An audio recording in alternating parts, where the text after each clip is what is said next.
सुप्रभात प्यारे बच्चों। आज की हिंदी की कक्षा में मैं आपका हार्दिक स्वागत करती हूँ। मैं मोनिका चावला अपने YouTube चैनल हिंदी ज्ञान में भी आपका हार्दिक स्वागत करती हूँ। अपनी पिछली कक्षा में हमने पढ़ा था रचना के आधार पर वाक्य भेद। रचना के आधार पर 3 तरह के वाक्य होते हैं: सरल वाक्य, संयुक्त वाक्य और मिश्र वाक्य। सरल वाक्य एक सिंपल सेंटेंस। सरल वाक्य में सिंपल सेंटेंस जिसके बारे में हम पढ़ते आए हैं, ठीक है। मतलब जिनमें ना और लगता है, ना इसलिए, ना किंतु, परंतु, कुछ भी नहीं लगता। सिंपल सेंटेंसेस होते हैं, वो एक ही लाइन में वाक्य को हम कंप्लीट कर देते हैं। तो संयुक्त वाक्य में क्या होता है, 2 या 2 से अधिक वाक्यों को मिलाकर एक नया वाक्य जो बनता है उसे हम क्या कहते हैं, संयुक्त वाक्य। 2 या 2 से अधिक वाक्यों को कैसे मिलते हैं, वो जब उनमें समुच्चय बोधक शब्द जोड़ा जाता है, यानी कि योजक शब्द, जैसे और, किंतु, परंतु, इसलिए, क्योंकि। तो ये क्या है, समुच्चय बोधक शब्द यानी कि योजक। और ये जुड़ते कहाँ पे हैं संयुक्त वाक्य में? बीच में जुड़ते हैं, वाक्य के सेंटर पॉइंट पर, ठीक है। केंद्र मतलब बीच में, सेंटर में, ठीक है। और मिश्र वाक्य की क्या पहचान है? मिश्र वाक्य का अर्थ होता है मिला जुला वाक्य। मिश्र वाक्य का क्या अर्थ होता है? मिला जुला वाक्य। ऐसा वाक्य जो क्या है, जिसमें एक प्रधान उपवाक्य हो और दूसरा कैसा वाक्य हो, गौण वाक्य हो। गौण यानी कि शून्य। गौण का क्या अर्थ होता है? नगण्य या शून्य, जिसकी कोई वैल्यू ना हो, ठीक है ना। इसे हम आश्रित उपवाक्य भी कहते हैं। मिश्र वाक्य को हम आश्रित उपवाक्य भी कहते हैं। तो उसी आश्रित उपवाक्य का आज हम अपनी इस कक्षा में अध्ययन करेंगे। सुप्रभात प्यारे बच्चों। अपनी आज की कक्षा में हम आश्रित वाक्य की क्या पहचान है, आश्रित वाक्य के कितने भेद हैं और वाक्यों का रचनांतरण यानी कि रूप परिवर्तन हम किस प्रकार कर सकते हैं, इसका हम अध्ययन करेंगे। यहाँ जैसे कि मैंने एक वाक्य लिखा हुआ है आपके सामने, यदि मैं परिश्रम करता तो सफल हो जाता। यदि मैं परिश्रम करता तो सफल हो जाता। अब मैंने यहाँ पर अंडरलाइन किया यदि को और तो को। आप पहचान सकते हैं यदि, तो, जैसे, तैसे, जैसा, वैसा, सो, तो, इस तरह के जो वाक्य होते हैं, ठीक है, वो कौन से वाक्य होते हैं? मिश्रित वाक्य या मिश्र वाक्य। मिश्रित वाक्य या मिश्र वाक्य। अब यहाँ पर यह जो वाक्य है वो कैसा वाक्य है? मिश्र वाक्य है, ठीक है। क्योंकि एक वाक्य में, इस वाक्य में क्या होता है, मेनली जो मतलब ये 2 वाक्य हैं, जैसे यदि मैं परिश्रम करता तो सफल हो जाता।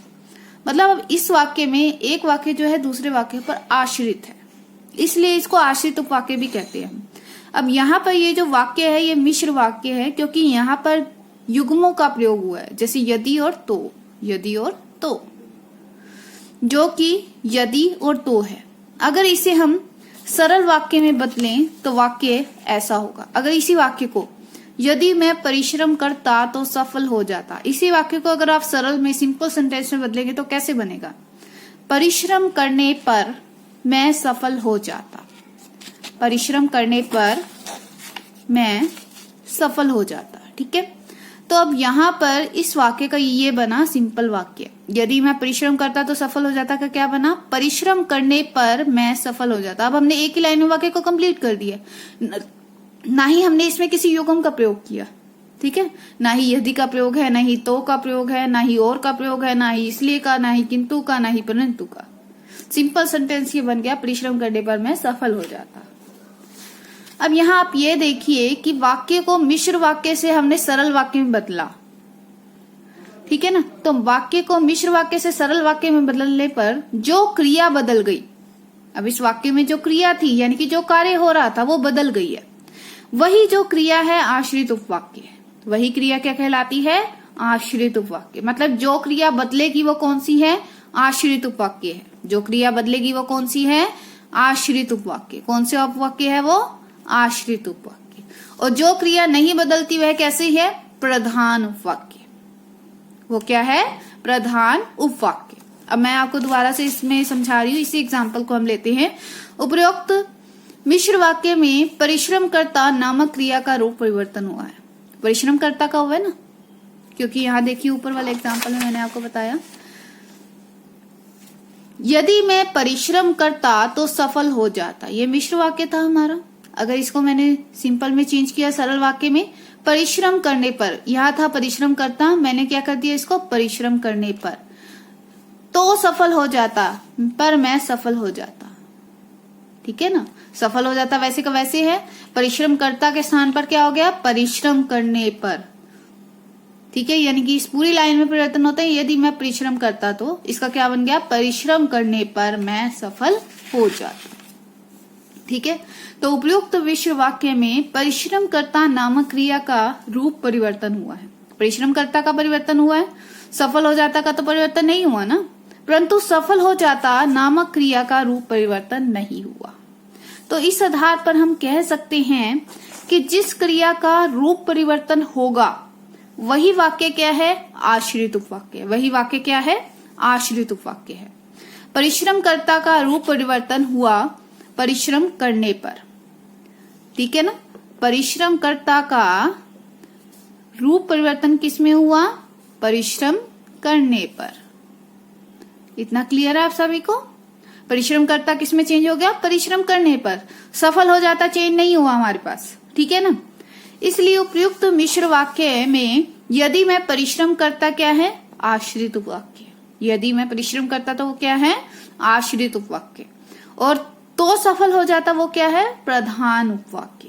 वो क्या है, प्रधान उपवाक्य।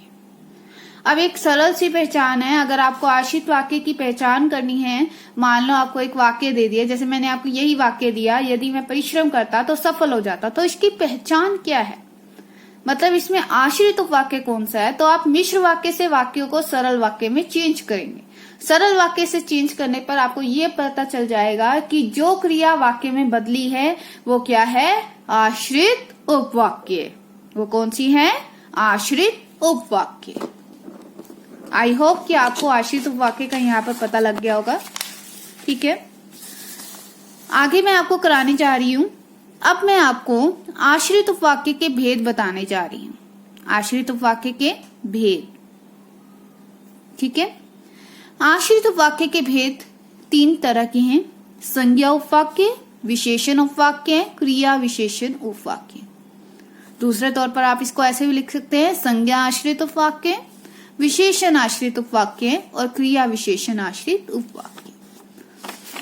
संज्ञा उपवाक्य की पहचान क्या है। संज्ञा को आप सभी पता है क्या होती है, किसी व्यक्ति, वस्तु या स्थान के नाम को हम क्या कहते हैं, संज्ञा कहते हैं।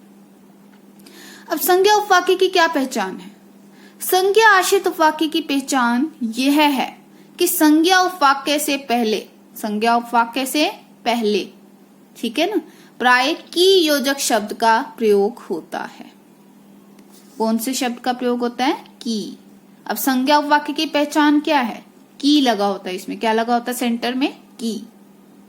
ठीक है, तो ये किसकी पहचान है, संज्ञा उपवाक्य की पहचान है। जैसे मैंने यहाँ एक वाक्य लिया, पुलिस को विश्वास था। पुलिस यहाँ पर किस में आ रही है, संज्ञा में। ठीक है ना, पुलिस यहाँ पर किस में है, संज्ञा में। पुलिस को विश्वास था कि वह अवश्य पकड़ा जाएगा। अब पुलिस को विश्वास था, ये है उपवाक्य, ये है कला प्रधान उपवाक्य। ठीक है, कि वह अवश्य पकड़ा जाएगा, और ये है आश्रित उपवाक्य जो की के बाद है, यानी कि जो संज्ञा उपवाक्य से पहले की शब्द योजक शब्द का जो प्रयोग होता है वो क्या है, संज्ञा उपवाक्य है। ठीक है, कि वह अवश्य पकड़ा जाएगा, ये है आश्रित उपवाक्य, संज्ञा आश्रित उपवाक्य। ये था आपका संज्ञा उपवाक्य और ये था संज्ञा आश्रित उपवाक्य। मतलब ये आपका प्रधान उपवाक्य है और ये आश्रित उपवाक्य है, संज्ञा आश्रित उपवाक्य। ठीक है, ये क्या है, पुलिस को विश्वास था, प्रधान उपवाक्य, कि वह अवश्य पकड़ा जाएगा, संज्ञा आश्रित उपवाक्य। क्योंकि इस वाक्य में ये जो वाक्य है वो इस पर आश्रित हो रहा है, डिपेंड हो रहा है। क्लियर है सभी को यहाँ तक। इस वाक्य में ये जो दूसरा वाक्य है वह संज्ञा आश्रित उपवाक्य है, क्योंकि इस वाक्य से पहले किस शब्द का प्रयोग हुआ है, की शब्द का प्रयोग हुआ है। ठीक है, जिस वाक्य से पहले की शब्द का प्रयोग हो वो कौन सा उपवाक्य है, संज्ञा आश्रित उपवाक्य। बच्चों कई बार ऐसा होता है कि संज्ञा उपवाक्य में की युग्म जो है, मतलब की जो है वो नजर नहीं आता, वो क्या हो जाता है, अदृश्य हो जाता है। अब जैसे मैं इसी सेंटेंस को आपको बोलती हूँ, वह अवश्य पकड़ा जाएगा, पुलिस को विश्वास था। वह अवश्य पकड़ा जाएगा, पुलिस को विश्वास था। अब इस वाक्य में की जो है वो अदृश्य है, की हमें दिखाई नहीं दे रहा। तो ये क्या है, ये हमने खुद अनुमान लगाना है। ये हमने क्या करना है, खुद अनुमान लगाना है कि यह कौन सा आश्रित उपवाक्य है। अब इसी वाक्य को मैं सही तौर पर करूं तो, पुलिस को विश्वास था कि वह अवश्य पकड़ा जाएगा। ठीक है, इसलिए बच्चों यह जरूरी नहीं कि संज्ञा उपवाक्य में हर बार आपको की दिखाई दे। यह तो हमें ही अनुमान लगाना होगा। यह तो हमें ही अनुमान लगाना होगा कि इस वाक्य में कौन सा आश्रित उपवाक्य है। संज्ञा आश्रित वाक्य की आपको पहचान पता लग गई है कि जिस वाक्य में जिस आश्रित संज्ञा आश्रित वाक्य की पहचान ये है कि जिस आश्रित वाक्य में क्या हो, संज्ञा उपवाक्य से पहले की योजक शब्द का प्रयोग हो। ठीक है ना। अब ये जो सेकंड वाला उपवाक्य था ना, कि वह अवश्य पकड़ा जाएगा, कि वह अवश्य पकड़ा जाएगा, ये क्या था हमारा संज्ञा आश्रित उपवाक्य। ठीक है ना, संज्ञा आश्रित उपवाक्य, क्योंकि ये जो वाक्य है, ये जो आश्रित उपवाक्य है, ये संज्ञा पर आश्रित है। किस पर आश्रित है, संज्ञा पर। और संज्ञा कौन सी है यहाँ पर, पुलिस। संज्ञा कौन सी है यहाँ, पुलिस। क्लियर है सभी को। अब यहाँ अब मान लो ये आश्रित उपवाक्य है। ठीक है, जब ये वाक्य संज्ञा पर आश्रित होगा तो ये क्या बन जाएगा, संज्ञा आश्रित उपवाक्य। क्लियर है सभी को। अब यहाँ नेक्स्ट है हमारा सेकंड पॉइंट, आश्रित उपवाक्य का भेद, विशेषण उपवाक्य। कौन सा है, विशेषण उपवाक्य। जैसा कि बच्चों आप सभी विशेषण की परिभाषा अच्छी तरह से जानते हैं कि संज्ञा या सर्वनाम की विशेषता बताने वाले शब्दों को हम क्या कहते हैं, विशेषण। इसी तरह विशेषण उपवाक्य क्या होता है, जैसा कि विशेषण की परिभाषा हम सब जानते हैं कि संज्ञा या सर्वनाम की विशेषता बताने वाले जो उपवाक्य होते हैं। अब वहां आता था शब्द, अब यहाँ क्या है, उपवाक्य। जो सेंटेंसेस हैं वो क्या कहलाते हैं, विशेषण उपवाक्य कहलाते हैं, जब वो क्या बताते हैं, संज्ञा या सर्वनाम की विशेषता। आगे देखो, जैसे यह वही बालक है जो कल चौराहे पर मिला था। अब उस बालक की विशेषता क्या है कि वो कल चौराहे पर मिला था। अब यहाँ आपको ये पूछा जाए, मान लो यहाँ तो मैंने अंडरलाइन कर दिया, अब कल को आपको ये पूछा जाए कि यहाँ पर कौन सा उपवाक्य है, तो आप खुद से इसको देखोगे, पहले इसे आप ऐसे कर सकते हो, अंडरलाइन कर सके समझ सकते हो। ठीक है ना, रेखांकित करके आप इसको आसानी से समझते हो। ठीक है, अब यहाँ बालक की विशेषता क्या आ रही है, बालक क्या है, संज्ञा। संज्ञा की विशेषता क्या है कि वो कल चौराहे पर मिला था। तो अब इस बालक की यहाँ पर विशेषता क्या है कि वह कल चौराहे पर मिला था, वह कल चौराहे पर मिला था। क्लियर है आप सभी को यहाँ तक। ठीक है,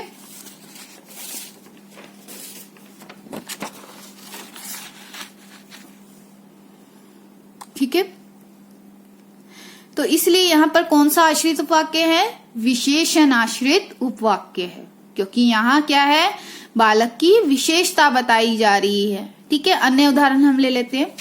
वह चोर पकड़ा गया जिसने कार चुराई थी। अब चोर की विशेषता क्या थी, जिसने कार चुराई थी। कार चुराने वाला जो चोर था वो पकड़ा गया। तो यहाँ आता है, यहाँ पर चोर क्या है, संज्ञा। अब संज्ञा की विशेषता क्या है कि उसने कार चुराई, और उसकी विशेषता है जिसने कार चुराई थी। इसलिए यहाँ पर कौन सा आश्रित उपवाक्य है, क्रिया विशेषण आश्रित, विशेषण आश्रित उपवाक्य। यहाँ पर कौन सा आश्रित उपवाक्य है, विशेषण आश्रित उपवाक्य। समझ आया आप सभी को यहाँ तक। थर्ड पॉइंट है हमारा क्रिया विशेषण आश्रित उपवाक्य। अब आपको क्रिया विशेषण की डेफिनेशन भी अच्छे से आती होगी। क्रिया विशेषण क्या होते हैं, जो शब्द क्रिया की विशेषता बताते हैं वो क्या कहलाते हैं, क्रिया विशेषण शब्द कहलाते हैं। अब यहाँ है क्रिया विशेषण आश्रित उपवाक्य। क्रिया विशेषण की परिभाषा भी हम ऐसे दे सकते हैं कि क्रिया की विशेषता बताने वाले उपवाक्य क्या कहलाते हैं, क्रिया विशेषण उपवाक्य कहलाते हैं। अब क्रिया विशेषण के भी हमने 5 भेद पढ़े हैं ना आप सभी ने। ये 5 तरह के होते हैं। काल, फर्स्ट है काल, यानी कि समय सूचक उपवाक्य, जो समय को बताता है। जिस उपवाक्य में समय का पता लग रहा है वो कौन सा है, काल सूचक उपवाक्य। स्थानवाचक उपवाक्य जो स्थान के बारे में बताए। रीति या ढंग, कार्य को करने का कोई भी ढंग के बारे में बताए। परिमाण या मात्रा वाचक उपवाक्य, परिमाण या क्वांटिटी के बारे में जो उपवाक्य हमें बताता है।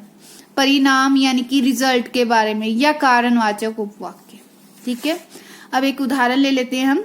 जब वर्षा हो रही थी तब छात्र मैदान में थे। अब मैंने यहाँ अंडरलाइन किया, जब वर्षा हो रही थी मतलब काल का पता लग रहा है, समय का, कि किस टाइम छात्र मैदान में थे, जब वर्षा हो रही थी। तो वर्षा हो रही थी यानी कि ये कौन सा उपवाक्य है? काल सूचक उपवाक्य। कौन सा उपवाक्य है ये? काल सूचक उपवाक्य। क्लियर सभी को? नेक्स्ट पॉइंट देखो, नेक्स्ट एग्जांपल। जैसा वह लिखता है वैसा मैं भी लिखता हूं। अब यहां लिखने के ढंग का पता लग रहा है कि जैसा वह लिखता है वैसा मैं भी लिखता हूं। यही रीति यानी कि ढंग सूचक उपवाक्य। रीति यानी ढंग सूचक उपवाक्य। क्लियर है आप सभी को यहां पर? नेक्स्ट देखो, जितना उसने काम किया, मतलब ये नहीं है कि आपको जरूरी नहीं है कि अगर ये याद ना रहे कि काल सूचक है कौन सा, अगर आपको ये याद रहे कि इसमें कौन सा उपवाक्य है, जैसे क्रिया विशेषण उपवाक्य के भेद है, तो आप यहाँ पर क्या कर सकते हो, यहाँ आप क्रिया विशेषण भी कर सकते हो। क्या कर सकते हो आप यहाँ पर कि इनमें कौन सा उपवाक्य है? क्रिया विशेषण आश्रित उपवाक्य। कौन सा आश्रित उपवाक्य है यहाँ पर? क्रिया विशेषण आश्रित उपवाक्य। अब यहाँ देखो, जितना उसने काम किया, क्वांटिटी का पता लग रहा है नाम से ही। जितना उसने काम किया उतना फल मिल गया। परिमाण यानी मात्रा सूचक उपवाक्य। क्लियर है आप सभी को ये?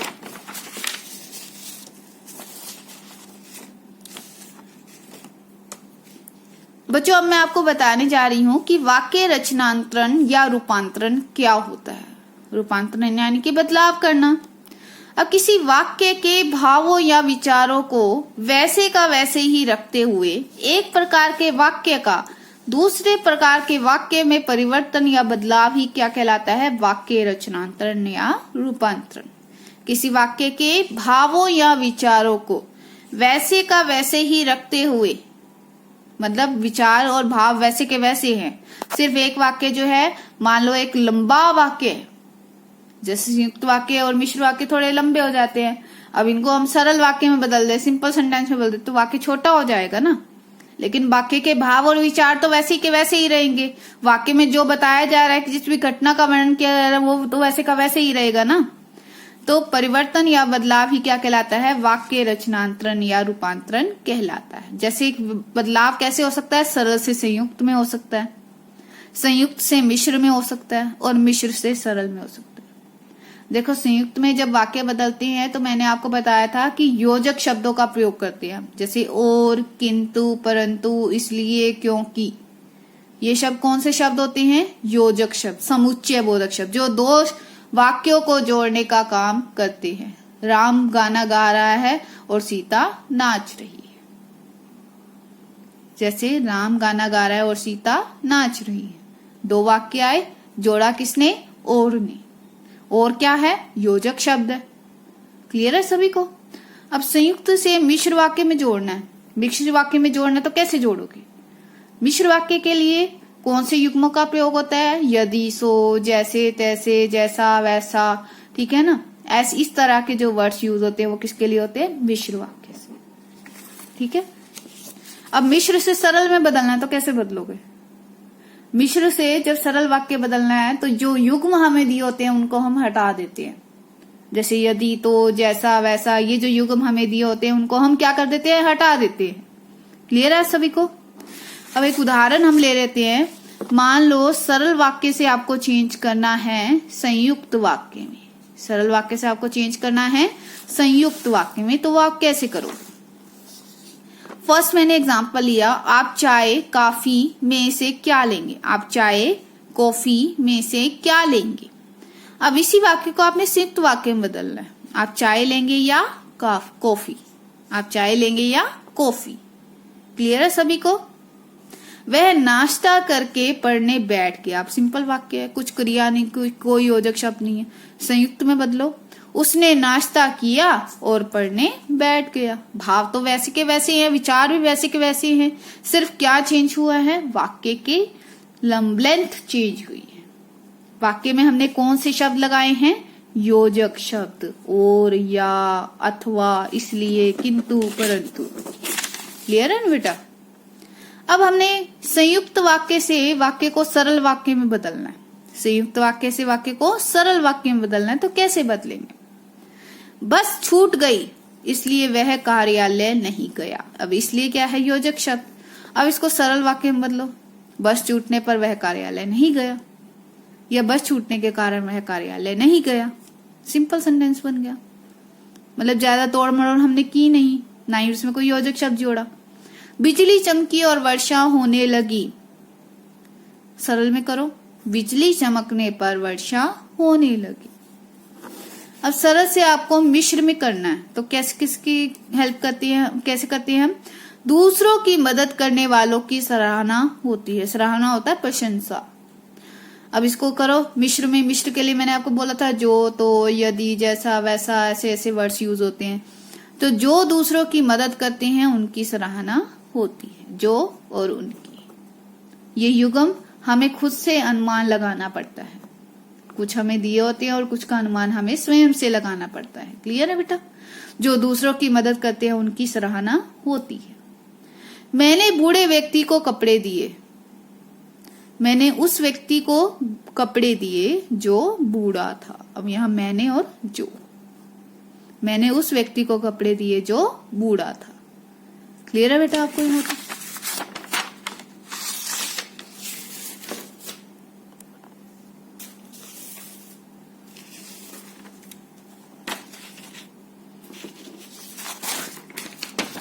अब अगर आपको वाक्य को बदलना है मिश्र वाक्य से सरल वाक्य में, तो इसके लिए आपको क्या करना पड़ेगा। मिश्र वाक्य से सरल वाक्य के लिए मैंने आपको बताया है कि जो भी शब्द युग्म दिए होते हैं उनको हम हटा देते हैं, ठीक है, और वाक्य को सही तौर पर लिखते हैं कि सरल वाक्य में वाक्य कैसा होना चाहिए। जैसे ही वह गलत दिशा में मुड़ा, दुर्घटना हो गई। अब इसको सरल वाक्य में करो, उसके गलत दिशा में मुड़ते ही दुर्घटना हो गई। सिंपल वे में। जैसे ही बिजली आई संगीत शुरू हो गया। बिजली आते ही संगीत शुरू हो गया। समझ आया इतना यहां तक आपको। आगे है, अगर मिश्र वाक्य से संयुक्त वाक्य में बदलना है तो वाक्य कैसा हो गया। जब जादूगर ने खेल दिखाया तब पैसे मांगे। ये है आपका मिश्र वाक्य। जब तब, जब तब। अब संयुक्त वाक्य में करो, जादूगर ने खेल दिखाया और पैसे मांगे, और लग गया शब्द युग्म, समुच्चय बोधक शब्द। जैसे ही शोर हुआ चोर भाग गए। जैसे हट गया, जैसे हुई शोर हुआ चोर भाग गए। ठीक है, शोर हुआ और चोर भाग गए। शोर हुआ और चोर भाग गए। मैं आशा करती हूँ। तो प्यारे बच्चों, यह था हमारा आज का विषय, रचना के आधार पर वाक्य भेद। अगर आपको हमारा ये आज का विषय अच्छे से समझ में आया हो तो हमारे YouTube चैनल हिंदी ज्ञान को सब्सक्राइब करें और बेल आइकन को दबाएं। धन्यवाद।